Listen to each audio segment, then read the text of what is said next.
The band, they were down there playing. Little Feat used to show up. Bonnie Raitt was there playing. I mean, it would be not an unusual occurrence for Joe Cocker to be sitting at our dining room table eating the muffins we made that morning. They don't play a tambourine or whatever. I mean, so that kind of thing happened all the time. When music was just bursting at the seams. One of the times I came to LA, they had kindly offered to let me stay at their legendary Fanny Hill. There was just a great hang vibe there, you know. We all just became very, very close, and there was a lot of late nights. And you know, how fantastic was that? It was free. My bass player was with me, Freebo, who ended up being very frustrated because there was a lot of gorgeous naked women walking around, all of whom were gay.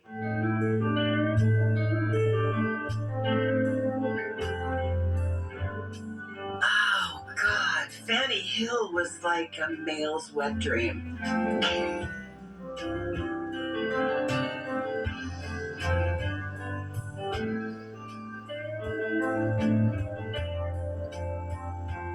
Nudity, freedom, bodies.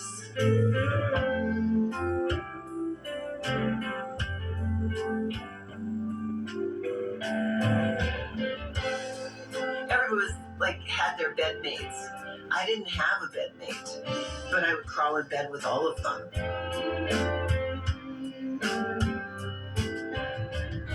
I came out when I was 17. That's one of the reasons I left home. And my mom put me in the psychopathic ward in Iowa for 2 weeks. But when the doctors said, let her go, just be there for her, I got a letter from her almost every day in California. And it was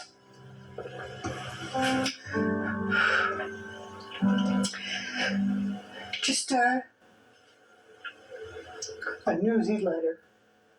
No judgment, you know. So I had a lot of years to work through Being a lesbian, I understood that society was totally against it, in the sense that it was really dangerous, in the sense that you could lose everything. For me, opening up to that part of myself was the silent liberation that music also afforded me. You could say it was an internal don't ask, don't tell policy. Girlfriends and boyfriends lived there, and then friends of theirs would come in. So there was just this constant open door, revolving door of people.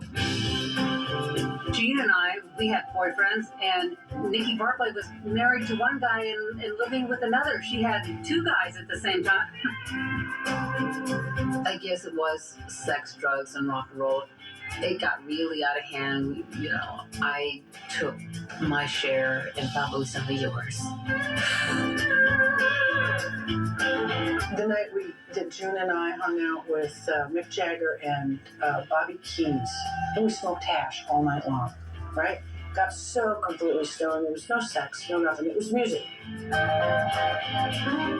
he invited us to do some heroin. I thought, well, I've never done it before. I'll try a little bit. The next thing I knew, I was waking up like 3 hours later. And then plus I got sick to my stomach, and he had to pull into an alley so I could puke out the door. I didn't have to say to him, I'm never going to do this again. We had a job to do. You could not have done what Fanny did, being high and kind of tipsy all the time. Impossible.